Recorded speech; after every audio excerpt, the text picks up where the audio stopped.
একাদশ অধ্যায় পরমাণু থেকে কালের গণনা। শ্লোক 1। मैत्रेय उवाच चरमः सद्विशेषाणामनेको संयुतः सदा परमाणुः स विज्ञेयो नृणामैक्यभ्रमो यतः।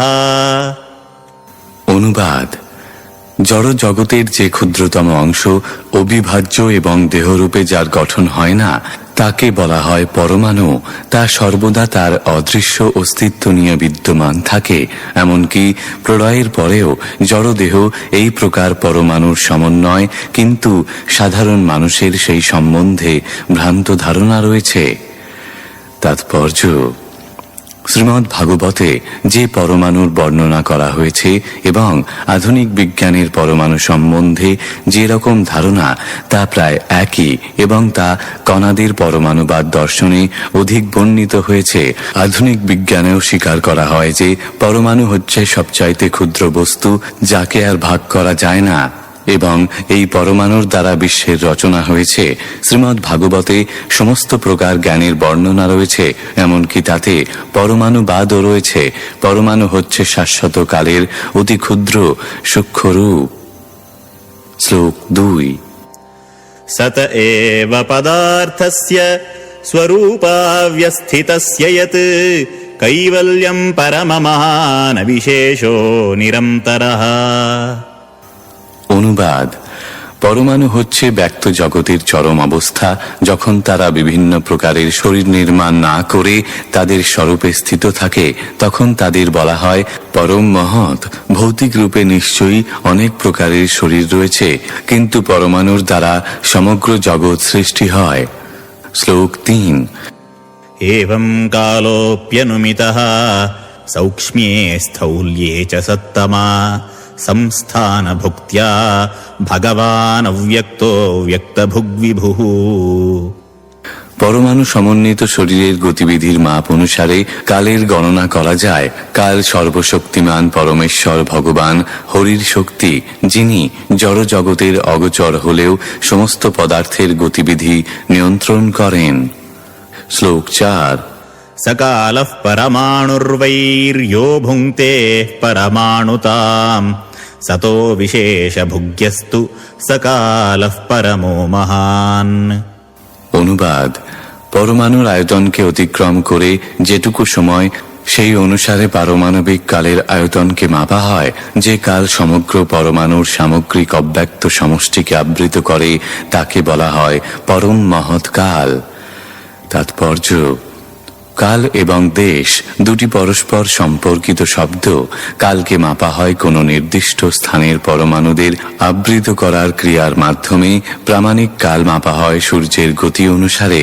একটি পরমাণুকে অতিক্রম করতে সূর্যের যেটুকু সময় লাগে তা হচ্ছে পারমাণবিক কাল। সমগ্র অস্তিত্বের অদয় প্রকাশকে আবৃত করে যে কাল, তা হচ্ছে পরম মহৎ কাল। সব কয়টি গ্রহ আবর্তিত হচ্ছে এবং স্থানকে অতিক্রম করছে, এবং সেই স্থানের গণনা হয় পরমাণুর মাধ্যমে। প্রতিটি গ্রহের আবর্তনের জন্য নির্দিষ্ট কক্ষ রয়েছে, যার মধ্যে সেই গ্রহটি অবিচলিত ভ্রমণ করে, এবং তেমনি সূর্যেরও নিজস্ব কক্ষপথ রয়েছে। সৃষ্টি, স্থিতি এবং প্রলয়ের কালের সম্পূর্ণ পরিমাণ, যা সৃষ্টির অন্ত পর্যন্ত সমস্ত গ্রহমণ্ডলীর আবর্তনের আয়তন অনুসারে মাপা হয়, তাকে বলা হয় পরম মহৎ কাল। শ্লোক 5। अणुर्द्वौ परमाणु स्यास्त्रसरेणुस्त्रयः स्मृतः जालार्करश्म्यवगतः खमेवानुपतन्नगात्। অনুবাদ: স্থূল কালের গণনা নিম্নলিখিত ভাবে করা হয়। 2টি পরমাণুতে একটি অণু এবং 3টি অণুতে একটি ত্রসরেণু। গবাক্ষের মধ্য দিয়ে গৃহে প্রবিষ্ট সূর্যরশ্মির মধ্যে এই ত্রসরেণু দেখা যায়। স্পষ্টভাবে দেখা যায় যে ত্রসরেণু ঊর্ধ্বগামী হয়ে আকাশের দিকে যাচ্ছে। তাৎপর্য: পরমাণুকে অদৃশ্য বস্তু কণা বলে বর্ণনা করা হয়েছে, কিন্তু যখন এই রকম 6টি পরমাণু একত্রীভূত হয় তখন তাদের বলা হয় ত্রসরেণু, এবং গবাক্ষের পর্দার মধ্য দিয়ে গৃহে প্রবিষ্ট সূর্যরশ্মিতে তা দেখা যায়। শ্লোক 6। त्रसरेणुत्रिकम् भुङ्क्ते यः कालः स त्रुटिस्मृतः शतभागस्तु वेदः स्यात् तैस्त्रिभिस्तु लभः स्मृतः। অনুবাদ: তিনটি ত্রসরেণু সংযুক্ত হতে যেটুকু সময় লাগে তাকে বলা হয় ত্রুটি। 100 ত্রুটি পরিমিত কালকে বলা হয় বেদ। তিনি বেদের মিলনে এক লব হয়। তাৎপর্য: 1 সেকেন্ডকে যদি 1687.5 ভাগে বিভক্ত করা হয় তাহলে তার এক ভাগ হচ্ছে ত্রুটি, যা হচ্ছে 18টি পরমাণুর সংযোগের কাল। বিভিন্ন প্রকার শরীরের পরমাণুর এই প্রকার সংযোজন ভৌতিক কালের মাত্রা সৃষ্টি করে। বিভিন্ন প্রকার কালের স্থায়িত্ব গণনার কেন্দ্রবিন্দু হচ্ছে সূর্য। শ্লোক 7। निमेषस्त्रिलवो ज्ञेय आम्नातस्ते त्रयः क्षणः क्षणान् पञ्चविदुः काष्ठाम् लघुता दश पञ्च च। অনুবাদ: 3 লব পরিমিত কালে এক নিমেষ হয়, 3 নিমেষে এক ক্ষণ হয় এবং পঞ্চক্ষণে এক কাষ্ঠা এবং 15 কাষ্ঠায় এক লঘু হয়। তাৎপর্য: গণনা করে দেখা গেছে যে এক লঘু 2 মিনিটে সমান হয়। বৈদিক জ্ঞান অনুসারে পারমাণবিক কালের গণনা এইভাবে বর্তমান কালের ধারণায় রূপান্তরিত করা যেতে পারে। শ্লোক 8। लघूनि वै समाम्नाता दश पञ्च च नाडिका ते द्वे मुहूर्तः प्रहरः षड्यामः सप्तवानृणाम्। অনুবাদ: পনের লঘুতে এক নারিকা হয়, যাকে এক দণ্ড বলা হয়। 2 দণ্ডে এক মুহূর্ত হয় এবং 6 অথবা 7 দণ্ডে মানুষের গণনা অনুসারে দিন অথবা রাত্রির 1/4 বা 1 প্রহর হয়। শ্লোক 9। द्वादशार्धपलोन्मानम् चतुर्भिंश्चतुरङ्गुलैः स्वर्णमाशैः कृतच्छिद्रम् यावत्प्रस्थजलप्लुतम्। অনুবাদ: 4 মাসা পরিমিত স্বর্ণের দ্বারা নির্মিত 4 অঙ্গুলি পরিমাণ শলাকার দ্বারা 6 পল পরিমিত তাম্র পাতে একটি ছিদ্র করে সেই পাত্রটি যদি জলে রাখা হয় তাহলে সেই পাত্রটি জলে পূর্ণ হতে যতক্ষণ সময় লাগে সেই সময়কে বলা হয় নারী অথবা দণ্ড। তাৎপর্য: এখানে নির্দেশ দেওয়া হয়েছে যে তাম্র পাত্রটিতে ছিদ্র করতে হবে 4 মাসা পরিমাণ স্বর্ণ নির্মিত 4 আঙুল পরিমাণ শলাকা দিয়ে। এইভাবে ছিদ্রের ব্যাস নিয়ন্ত্রিত হবে। সেই পাত্রটি জলে রাখলে তা জলপূর্ণ হতে যে সময় লাগে তাকে বলা হয় দণ্ড। এইটি দণ্ড মাপার আরেকটি উপায়। ঠিক যেমন কাঁচের পাত্রে বালু দিয়ে সময়কে মাপা যায়। এর থেকে বোঝা যায় যে বৈদিক যুগে পদার্থবিদ্যা, রসায়ন শাস্ত্র অথবা গণিত সম্বন্ধে জ্ঞানের অভাব ছিল না। যতখানি সম্ভব সহজভাবে মাপযোগ করার নানা রকম প্রক্রিয়া ছিল। শ্লোক 10। यामाश्चत्वारश्चत्वारो मर्त्यामहनी उभे पक्षः पञ्चदशानि शुक्लः कृष्णश्च मानदा। অনুবাদ: 4 প্রহরে বা জামে মানুষদের দিন এবং 4 প্রহরে রাত্রি হয়। 15 দিবারাত্রে এক পক্ষ হয় এবং শুক্ল ও কৃষ্ণ এই 2 পক্ষে 1 মাস হয়। শ্লোক 11। तयोः समुच्चयो मासः पितॄणाम् तदहर्निशम् द्वौतावृतुः षडयनम् दक्षिणम् चोत्तरम् दिवि। অনুবাদ: 2 পক্ষের সমষ্টিতে 1 মাস হয় এবং তা পিতৃলোকের 1 দিন এবং রাত্রি। 2 মাসে 1 ঋতু হয় এবং 6 মাসে 1 অয়ন হয়। তা দক্ষিণ ও উত্তর ভেদে দ্বিবিধ। শ্লোক 12। अयने चाहनी प्राहुर्वत्सरो 12 स्मृतः संवत्सरशतम् नृणाम् परमायुर्निरूपितम्। অনুবাদ: 2 অয়নে দেবতাদের 1 দিন এবং রাত্রি হয় এবং দেবতাদের সেই দিবারাত্র মানুষদের গণনায় 1 বছর হয়। মানুষদের আয়ু 100 বৎসর। শ্লোক 13। गृहर्क्षतारा चक्रस्थः परमाण्वादिना जगत् संवत्सरावसानेन पर्येण निमिषो विभुः। অনুবাদ: প্রভাবশালী নক্ষত্র, গ্রহ, জ্যোতিষ্ক এবং পরমাণু সমগ্র বিশ্বে পরমেশ্বর ভগবানের নির্দেশনায় তার প্রতিনিধি শাশ্বত কালের প্রভাবে তাদের স্বীয় কক্ষপথে আবর্তিত হচ্ছে।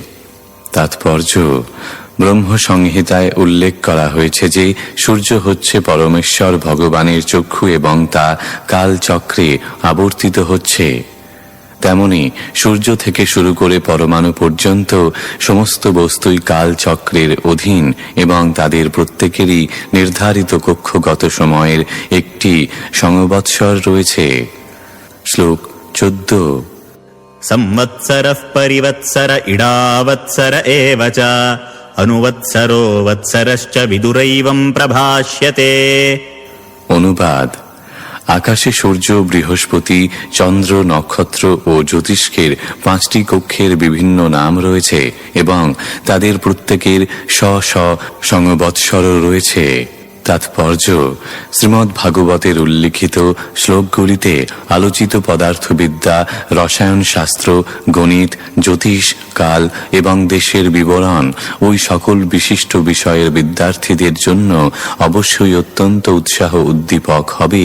প্রযুক্তিবিদ্যার পরিপ্রেক্ষিতে বিস্তারিতভাবে এই সমস্ত বিষয়ের বিশ্লেষণ করার ক্ষমতা আমাদের নেই, তবে আমরা আশা করি যে এই বিষয়ে উৎসাহী বিদ্যার্থীরা বৈদিক জ্ঞানের অভ্যন্তরে প্রবেশ করে সেই জ্ঞান আহরণ করে নেবেন। এই বিষয়ের সারমর্ম সম্বন্ধে সংক্ষেপে বলা যায় যে জ্ঞানের বিভিন্ন শাখার ঊর্ধ্বে রয়েছে শাশ্বতকালের পরম নিয়ন্ত্রণ, যা হচ্ছে পরমেশ্বর ভগবানের অংশ প্রকাশ। তাকে ছাড়া কোনো কিছুর অস্তিত্ব থাকতে পারে না এবং তাই সবকিছুই তা আমাদের ক্ষুদ্র জ্ঞানের পরিপ্রেক্ষিতে যতই আশ্চর্যজনক বলে মনে হোক না কেন, কেবল পরমেশ্বর ভগবানের মায়ার ক্রিয়া মাত্র। সময় সম্বন্ধে আধুনিক ঘড়ি অনুসারে কাল বিভাগের একটি তালিকা আমরা এখানে প্রস্তুত করলাম। 1 ত্রুটি 8,13,500 সেকেন্ড। 1 লঘু 2 মিনিট। 1 বেদ 8,135 সেকেন্ড। 1 দণ্ড 30 মিনিট। 1 লব 8,45,000 সেকেন্ড। 1 প্রহর 3 ঘন্টা। 1 নিমেষ 8,15,000 সেকেন্ড। 1 দিন 12 ঘন্টা। 1 ক্ষণ 8,05,000 সেকেন্ড। 1 রাত্রি 12 ঘন্টা। 1 কাষ্ঠা 8 সেকেন্ড। 1 পক্ষ 15 দিন। 2 পক্ষে 1 মাস হয় এবং 12 মাসে 1 বছর বা সূর্যের কক্ষপথে একবার পূর্ণ পরিভ্রমণ। মানুষের আয়ু 100 বৎসর বলে আশা করা হয়। শাশ্বত কালকে মাপার এইটি একটি নিয়ন্ত্রিত বিধি। ব্রহ্ম সংহিতায় অধ্যায় 5 শ্লোক 52 সেই নিয়ন্ত্রণ প্রতিপন্ন করে বলা হয়েছে, যচ্ছ ক্ষুরেশ সবিতা সকল গ্রহাণাং রাজা সমস্ত সুরমূর্তির শেষ তেজা যস্যাজ্ঞয়া ভ্রমতি সংভৃত কালচক্র গোবিন্দমাদি পুরুষং তমহং ভজামি। আমি আদি পুরুষ পরমেশ্বর ভগবান গোবিন্দের ভজনা করি। যাকে ভগবানের চক্ষু বলে মনে করা হয় সেই সূর্য পর্যন্ত যার নিয়ন্ত্রণে শাশ্বত কালের নির্দিষ্ট চক্রে আবর্তিত হচ্ছে। সূর্য সমস্ত গ্রহের রাজা এবং তাপ ও আলোক বিতরণে তার শক্তি অসীম। শ্লোক 15। यः सृज्य शक्तिम् उरुधा उच्छ्रसयन् स्वशक्त्या पुंसो भ्रमाय दिवि धावति भूतभेदः कालाख्यया गुणमयम् क्रतुभिर्वितन्वंस्तस्मै बलिम् हरत वत्सरपञ्चकाय।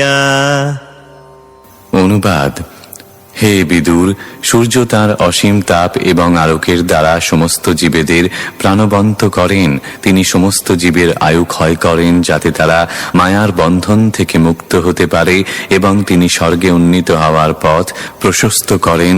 এইভাবে তিনি প্রচণ্ড গতিতে মহাকাশে পরিভ্রমণ করেন এবং তাই সকলের কর্তব্য হচ্ছে প্রতি 5 বছরে একবার পূজার বহুবিধ নৈবেদ্য সহকারে তাঁকে শ্রদ্ধা নিবেদন করা। শ্লোক 16। विदुर उवाच पितृदेवमनुष्याणामायुः परमिदं स्मृतम् परेषां गतिमाचक्ष्व ये स्युः कल्पाद् बहिर्विदः। অনুবাদ: বিদুর বললেন, আমি এখন পিতৃলোকের, স্বর্গলোকের এবং মনুষ্যলোকের অধিবাসীদের আয়ুষ্কাল সম্বন্ধে অবগত হয়েছি। এখন আপনি দয়া করে সেই সমস্ত জ্ঞানী ও শ্রেষ্ঠ জীবেদের আয়ু সম্বন্ধে বলুন যারা কল্পের সীমার অতীত। তাৎপর্য: ব্রহ্মার দিনান্তে যে আংশিক প্রলয় হয় তা সমস্ত গ্রহলোককে প্রভাবিত করে না। সনক, ভৃগু আদি মহর্ষিরা যেসব গ্রহে রয়েছেন সেইগুলি কল্পান্তের প্রলয়ের দ্বারা প্রভাবিত হয় না। সমস্ত গ্রহগুলি বিভিন্ন ধরনের এবং তাদের প্রতিটি বিভিন্ন কালচক্রের দ্বারা নিয়ন্ত্রিত হয়। পৃথিবীর যে কাল তা অন্যান্য উচ্চতর লোকে প্রযোজ্য নয়, তাই বিদুর এখানে অন্যান্য গ্রহের আয়ুষ্কাল সম্বন্ধে জিজ্ঞাসা করেছেন। শ্লোক 17।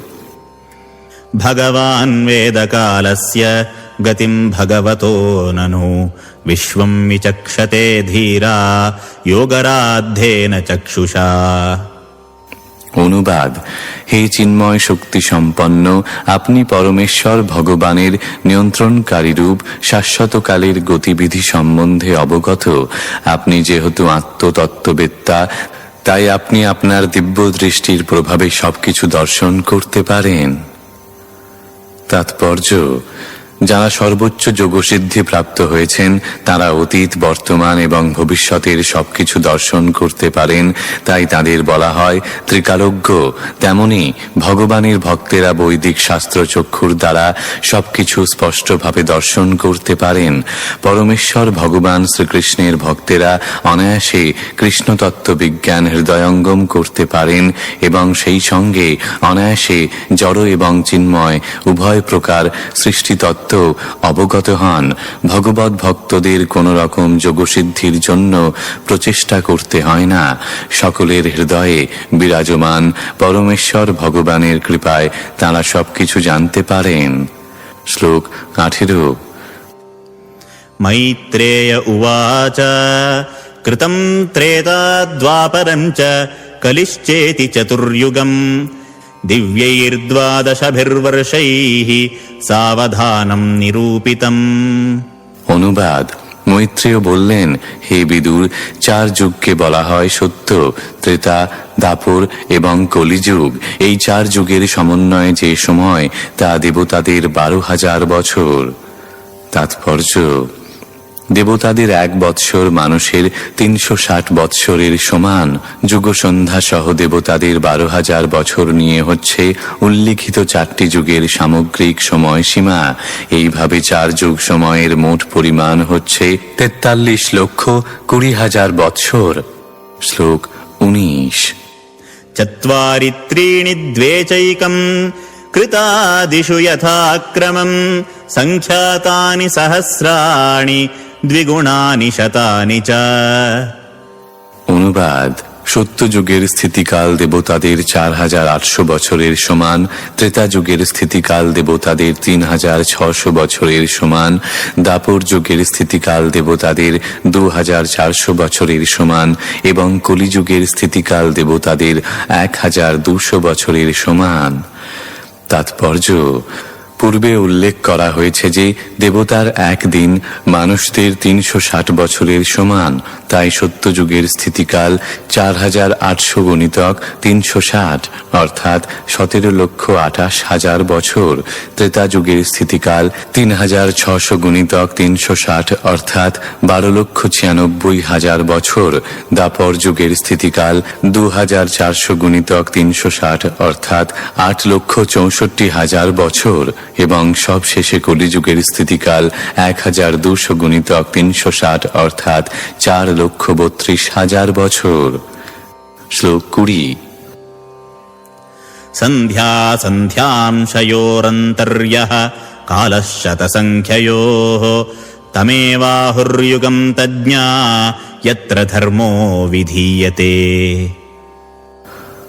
অনুবাদ: প্রতিটি যুগের প্রথম এবং শেষ সন্ধিক্ষণ, যা পূর্বের উল্লেখ অনুসারে কেবলমাত্র কয়েক শত বৎসর, তাকেই অভিজ্ঞ জ্যোতিষীরা যুগ সন্ধ্যা বলে থাকেন। এই সন্ধিক্ষণে সমস্ত প্রকার ধর্মের অনুষ্ঠান সম্পন্ন হয়। শ্লোক 21। ধর্মশ্চতুষ্পাन् মনুজাन् কৃতে সমনুবর্ততে স এবান্যেষ্বধর্মেণ ব্যতিপাদেন বর্ধতা। অনুবাদ: হে বিদুর, সত্যযুগে মানুষ যথাযথ রীতি অনুসারে পূর্ণরূপে ধর্মের আচরণ করত, কিন্তু অন্য যুগে অধর্মের বৃদ্ধির ফলে এক এক পাদ করে ধর্মের হ্রাস পেতে থাকে। তাৎপর্য: সত্যযুগে সম্পূর্ণরূপে ধর্মের আচরণ হতো, প্রত্যেক পরবর্তী যুগে ক্রমশ ধর্মের এক এক পাদ করে হ্রাস পেতে থাকে। অর্থাৎ এখন এই কলিযুগে একপাদ ধর্ম এবং ত্রিপাদ ধর্ম বিরাজ করছে। তাই এই যুগের মানুষেরা মোটেই সুখী নয়। শ্লোক 22। ত্রিলোক্যা যুগসাহস্রম বহিরাব্রহ্মণো দিনম তাবত্যেব নিশাতাত যন্নিমীলতি বিশ্বসৃক্। ত্রিলোকের বাইরে ব্রহ্মার লোকে 1000 চতুর্যুগে একদিন হয়, তেমনি ব্রহ্মার রাত্রি কালো ততখানি, এবং বিশ্বের সৃষ্টিকর্তা ব্রহ্মা সেই সময় নিদ্রা যান। তাৎপর্য: ব্রহ্মা যখন তাঁর নিশাকালে নিদ্রা যান, তখন ব্রহ্মলোকের অধঃবর্তী ত্রিলোক প্রলয় বাড়িতে নিমজ্জিত হয়। ব্রহ্মা তাঁর নিদ্রিত অবস্থায় গর্ভোদকশায়ী বিষ্ণুর স্বপ্ন দেখেন এবং প্রলয়ে বিনষ্ট লোকসমূহের পুনর্বিন্যাসের জন্য বিষ্ণুর নির্দেশ গ্রহণ করেন। শ্লোক 23। নিশাবসান আরব্ধো লোককল্পোনুবর্ততে यावद्दिनं भगवतो मनून्भुजंश्चतुर्दश। অনুবাদ: ব্রহ্মার নিশান্তে যখন ব্রহ্মার দিন শুরু হয়, তখন পুনরায় ত্রিলোকের সৃষ্টি শুরু হয় এবং তারা 14 মনুর আয়ুষ্কাল পর্যন্ত বর্তমান থাকে। তাৎপর্য: প্রত্যেক মনুর জীবনের অন্তেও খণ্ড প্রলয় হয়। শ্লোক 24। स्वं स्वं कालं मनुर्भुङ्क्ते साधिकां ह्येकसप्ततिम्। অনুবাদ: প্রত্যেক মনু 71 চতুর্যুগের কিছু অধিক কাল পর্যন্ত জীবন উপভোগ করেন। তাৎপর্য: বিষ্ণু পুরাণে বর্ণনা করা হয়েছে যে একজন মনুর আয়ু 71 চতুর্যুগ, অর্থাৎ প্রত্যেক মনুর আয়ু 8,52,000 দিব্যযুগ, যা মানুষদের গণনায় 30,37,20,000 বছর। শ্লোক 25। मन्वन्तरेषु मनवस्तद्वंश्या ऋषयः सुराः भवन्ति चैव युगपत्सुरेशाश्चानुये च तान्। অনুবাদ: প্রত্যেক মনুর অবসানে তাদের বংশধরগণ সহ পরবর্তী মনুর আবির্ভাব হয়, যিনি বিভিন্ন গ্রহমণ্ডল শাসন করেন, কিন্তু সপ্তর্ষিগণ এবং ইন্দ্রের মতো দেবতাগণ ও গন্ধর্বদের মতো তাদের অনুগামীগণ সকলেই মনুর সঙ্গে যুগপৎ আবির্ভূত হন। তাৎপর্য: ব্রহ্মার একদিনে 14 জন মনুর আবির্ভাব হয় এবং তাদের প্রত্যেকেরই পৃথক পৃথক বংশধর রয়েছে। শ্লোক 26। एष दैनं दिनः सर्गो ब्राह्मैस्त्रैलोक्यवर्त्मनः तिर्यं नृपितृदेवानां सम्भवो यत्र कर्मभिः। অনুবাদ: সৃষ্টিতে ব্রহ্মার দিবাভাগে স্বর্গ, মর্ত ও পাতাল এই ত্রিলোকের আবর্তন হয় এবং সকাম কর্ম অনুসারে সেখানকার তির্যক, মানুষ, দেব ও পিতৃগণ আদি অধিবাসীদের আবির্ভাব ও তিরোভাব হয়। শ্লোক 27। मन्वन्तरेषु भगवान् बिभ्रस्तत्त्वं स्वमूर्तिभिः मन्वादिभिरिदं विश्वमवत्युः दितपौरुषः। অনুবাদ: প্রত্যেক মন্বন্তরে পরমেশ্বর ভগবান মনু এবং অন্যান্য অবতার রূপে তাঁর অন্তরঙ্গা শক্তি প্রকাশ করে আবির্ভূত হন। এইভাবে তাঁর শক্তিকে অবলম্বন করে তিনি বিশ্বের পালন করেন। শ্লোক 28। तमो मात्रामुपादाय प्रतिसंरुद्ध विक्रमः कालेनानुगताशेष आस्ते तूष्णीं दिनात्यये। অনুবাদ: দিনান্তে তমগুণের ক্ষুদ্র অংশের অধীনে বিশ্বের শক্তিশালী অভিব্যক্তিও রাত্রির অন্ধকারে লীন হয়ে যায়। শাশ্বত কালের প্রভাবে অসংখ্য জীব তখন প্রলয়ে বিলীন হয়ে থাকে এবং তখন সবকিছু নীরব হয়ে যায়। তাৎপর্য: এই শ্লোকটি হচ্ছে ব্রহ্মার রাত্রির ব্যাখ্যা, যা জরা প্রকৃতির তমগুণের নগণ্য স্পর্শ সমন্বিত কালের প্রভাবের পরিণাম। ত্রিলোক ধ্বংসকারী কালাগ্নি যার প্রতিনিধিত্ব করে, সেই তমগুণের অবতার রুদ্রের দ্বারাই ত্রিলোকের প্রলয় সংগঠিত হয়। এই ত্রিলোককে বলা হয় ভূ, ভুব এবং স। অসংখ্য জীবাত্মা সেই প্রলয়ে লীন হয়ে যায়, যা পরমেশ্বর ভগবানের শক্তির নাটকের যবনিকা পতনের মতো, এবং তখন সবকিছুই নীরব হয়ে যায়। শ্লোক 29।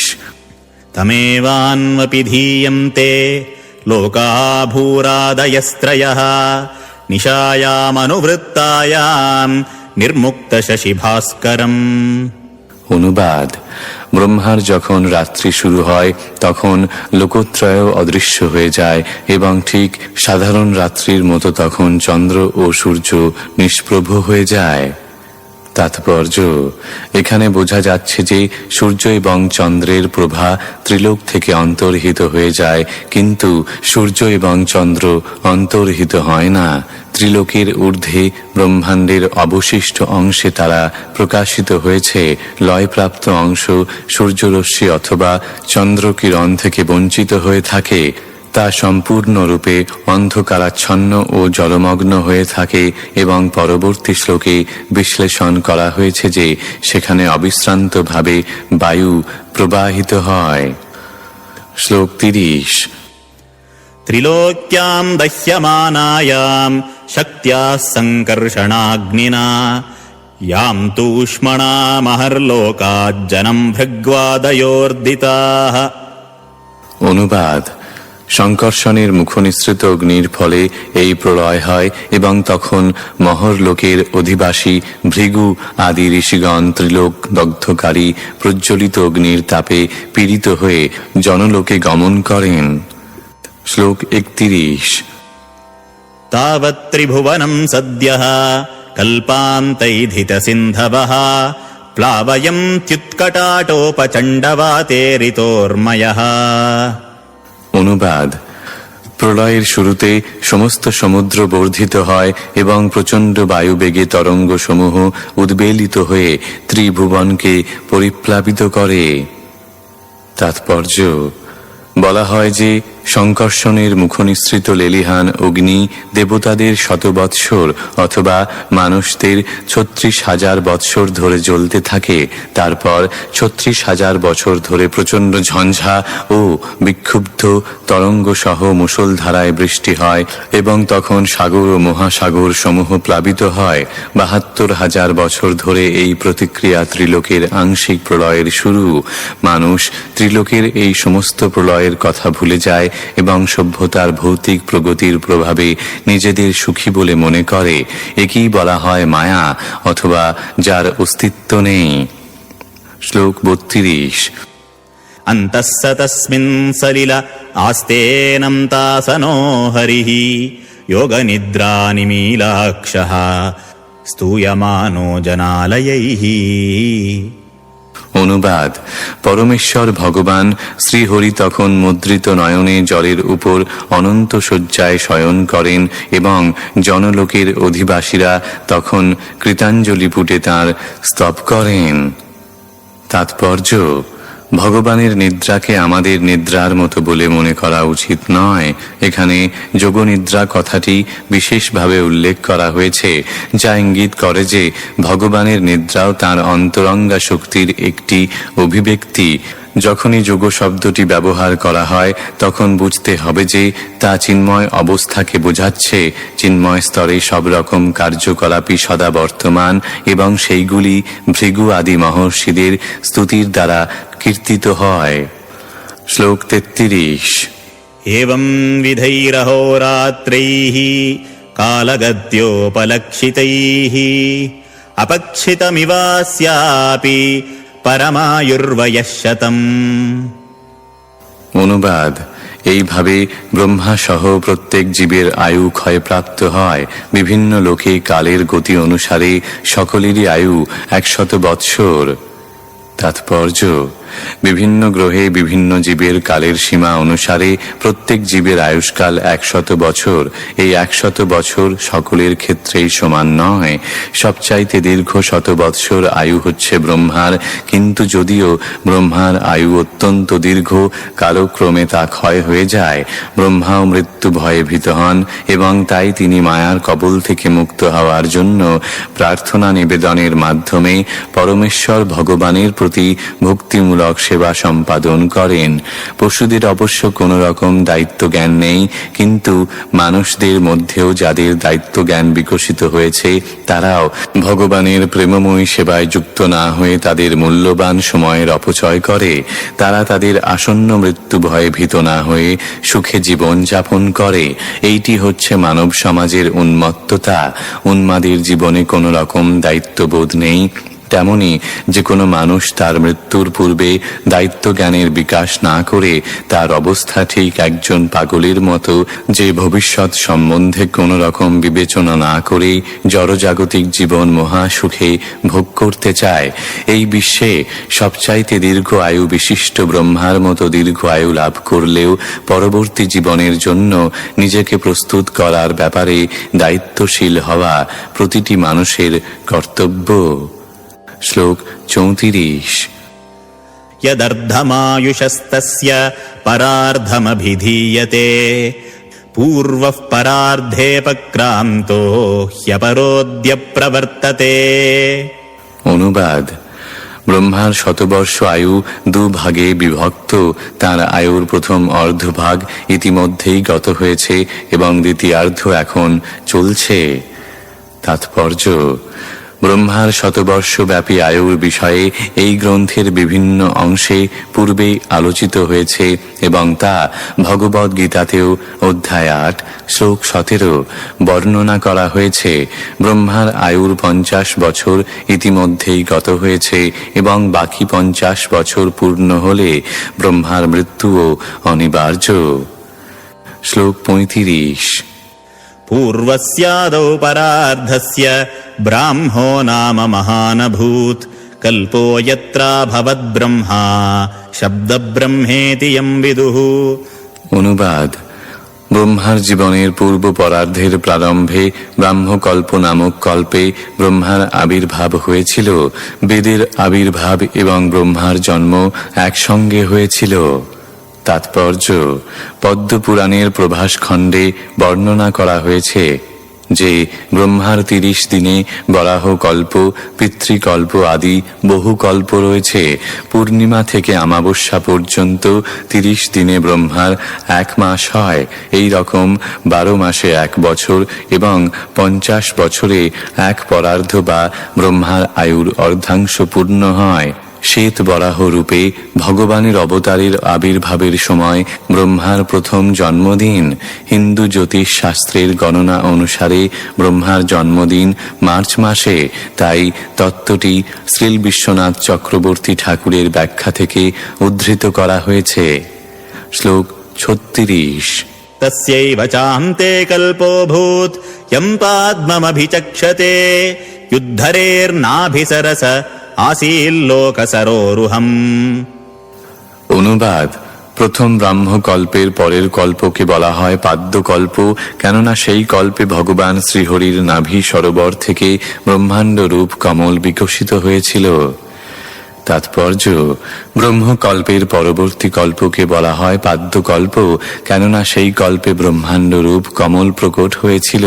কোন কোন পুরাণে পাদ্যকল্পকে পিতৃকল্প বলা হয়। শ্লোক 37। अयं तु कथितः कल्पो द्वितीयस्यापि भारत वाराह इति विख्यातो यत्रासीच्छूकरो हरिः।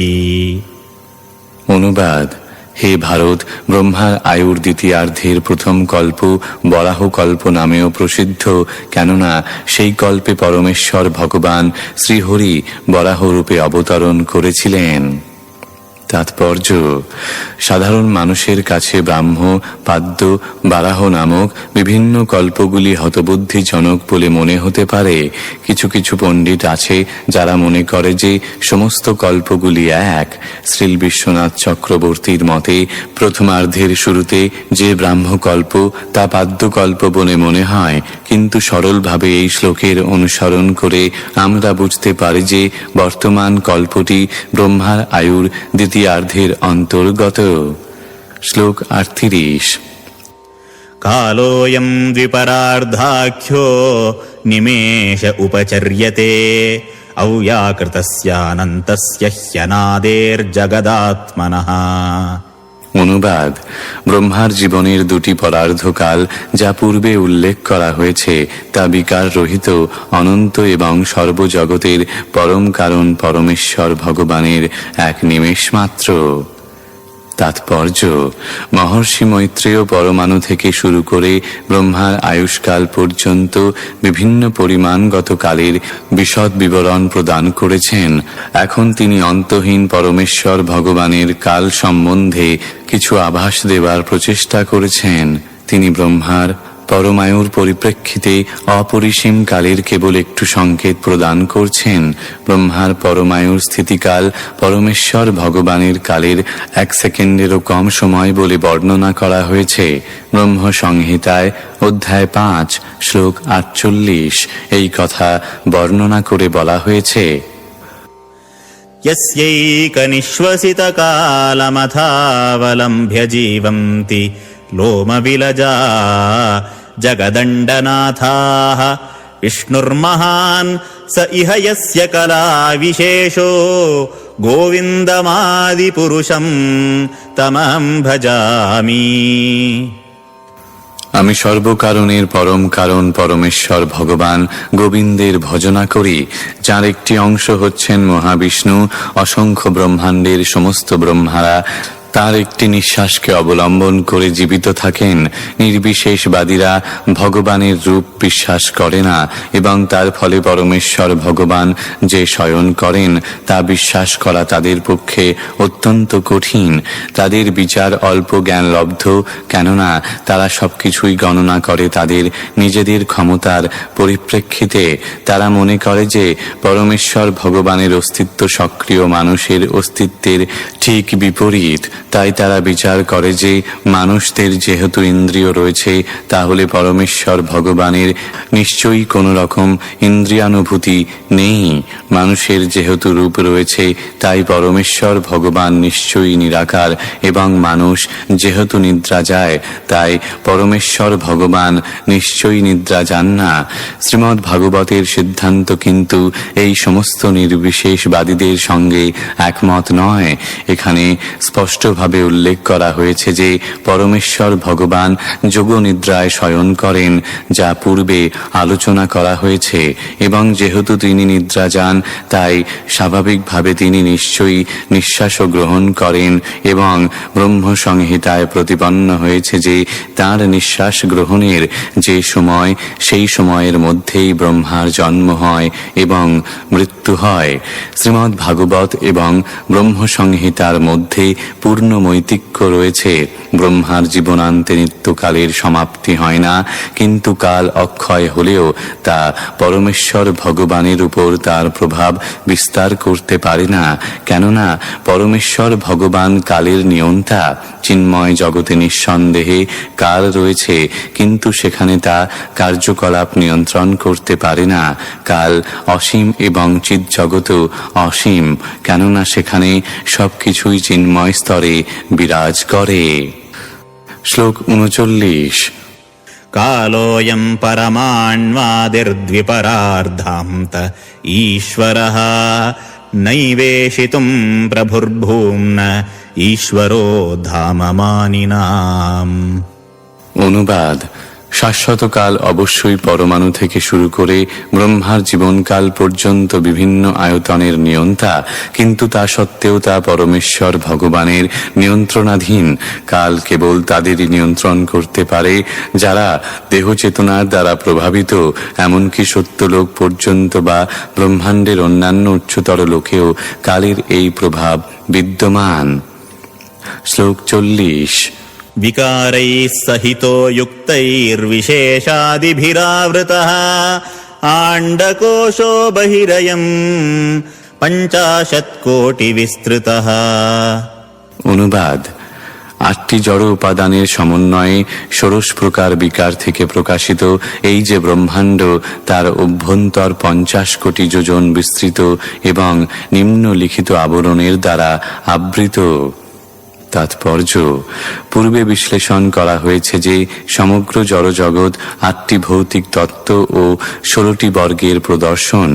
জড়জগতের বিশ্লেষণাত্মক অনুশীলন হচ্ছে সাংখ্য দর্শনের বিষয়বস্তু, ষোড়শ বর্গ হচ্ছে 11 ইন্দ্রিয় ও পঞ্চতন্মাত্র, আর 8টি উপাদান হচ্ছে স্থূল ও সূক্ষ্ম পদার্থ, যথা মাটি, জল, আগুন, বায়ু, আকাশ, মন, বুদ্ধি ও অহংকার। এই সব মিলিত হয়ে সমগ্র ব্রহ্মাণ্ড জুড়ে বিতরিত হয়েছে, যার বিস্তার হচ্ছে 50 কোটি যোজন বা 400 কোটি মাইল। আমাদের অনুভূত এই ব্রহ্মাণ্ড ছাড়াও অন্য অসংখ্য ব্রহ্মাণ্ড রয়েছে। তাদের মধ্যে অনেক ব্রহ্মাণ্ড আমাদের এই ব্রহ্মাণ্ড থেকে অনেক অনেক বড় এবং সেইগুলি ভৌতিক উপাদানের আবরণে একত্রে পুঞ্জীভূত হয়ে রয়েছে, যা নিম্নে বর্ণনা করা হয়েছে। শ্লোক 41। दशोत्तराधिकैर्यत्र प्रविष्टः परमाणुवत् लक्ष्यतेऽन्तर्गताश्चान्ये कोटिशो ह्यण्डराशयः। অনুবাদ: ব্রহ্মাণ্ডকে আবৃত করে যে সমস্ত তত্ত্ব, তা উত্তরোত্তর 10 গুণ অধিক বিস্তৃত এবং সমস্ত ব্রহ্মাণ্ডগুলি এক বিশাল সমন্বয়ে পরমাণুর মতো প্রতিভাত হয়। তাৎপর্য: ব্রহ্মাণ্ডের আবরণ মাটি, জল, অগ্নি, বায়ু ও আকাশের উপাদান থেকে রচিত এবং তা উত্তরোত্তর 10 গুণ অধিক বিস্তৃত। ব্রহ্মাণ্ডের প্রথম আবরণটি হচ্ছে পৃথিবী এবং তা ব্রহ্মাণ্ড থেকে 10 গুণ অধিক বিস্তৃত। ব্রহ্মাণ্ডের বিস্তার যদি 400 কোটি মাইল হয়, তাহলে পৃথিবীর আবরণ হচ্ছে 400 কোটি গুণিতক 10 মাইল। জলের আবরণ পৃথিবীর আবরণের থেকে 10 গুণ বেশি, আগুনের আবরণ জলের থেকে 10 গুণ বেশি, বায়ুর আবরণ আগুনের আবরণ থেকে 10 গুণ বেশি, আকাশের আবরণ বায়ুর আবরণ থেকে 10 গুণ বেশি। এইভাবে উত্তরোত্তর 10 গুণ বৃদ্ধি পেতে থাকে। এই আবরণের অভ্যন্তরে ব্রহ্মাকে একটি পরমাণুর মতো মনে হয় এবং যারা ব্রহ্মাণ্ডের আবরণ অনুমান করতে পারেন, তাদের কাছেও ব্রহ্মাণ্ডের সংখ্যা অজ্ঞাত। শ্লোক 42। तदाहुरक्षरम् ब्रह्म सर्वकारणकारणम् विष्णोर्धाम परम् साक्षात् पुरुषस्य महात्मनः। অনুবাদ: তাই পরমেশ্বর ভগবান শ্রীকৃষ্ণকে সর্বকারণের পরম কারণ বলা হয়েছে। এইভাবে বিষ্ণুর চিন্ময় ধাম নিঃসন্দেহে শাশ্বত এবং তা সমস্ত প্রকাশের মূল উৎস মহাবিষ্ণুর ধাম। তাৎপর্য: মহাবিষ্ণু, যিনি কারণ সমুদ্রে শয়ন করে তাঁর নিঃশ্বাসের মাধ্যমে অসংখ্য ব্রহ্মাণ্ড সৃষ্টি করেন, তিনি কেবল এই ক্ষণস্থায়ী জড়জগৎগুলিকে প্রকাশ করার উদ্দেশ্যে ক্ষণিকের জন্য আবির্ভূত হন। তিনি হচ্ছেন পরমেশ্বর ভগবান শ্রীকৃষ্ণের অংশ এবং যদিও তিনি শ্রীকৃষ্ণ থেকে অভিন্ন, তবুও জড়জগতে তাঁর অবতরণ ক্ষণস্থায়ী। ভগবানের আদি অথবা মূল রূপই প্রকৃতপক্ষে তাঁর স্বরূপ এবং তিনি বৈকুণ্ঠ লোকে বা বিষ্ণু লোকে নিত্য বিরাজ করেন। এখানে মহাত্মন শব্দটি মহাবিষ্ণুকে ইঙ্গিত করছে এবং তার প্রকাশের কারণ হচ্ছে শ্রীকৃষ্ণ, যাকে পরম বলা হয়। সেই তত্ত্ব প্রতিপন্ন করে ব্রহ্মসংহিতায় বলা হয়েছে, ঈশ্বর পরম কৃষ্ণ সচ্চিদানন্দ বিগ্রহ অনাদিরাদির গোবিন্দ সর্বকারণ কারণম। পরমেশ্বর ভগবান হচ্ছেন শ্রীকৃষ্ণ, তিনি আদি পুরুষ গোবিন্দ। তাঁর রূপ সচ্চিদানন্দ ঘন এবং তিনি সর্বকারণের পরম কারণ। ইতি শ্রীমদ্ভাগবতের 3য় স্কন্ধের পরমাণু থেকে কালের গণনা নামক 11 অধ্যায়ের ভক্তি বেদান্ত তাৎপর্য।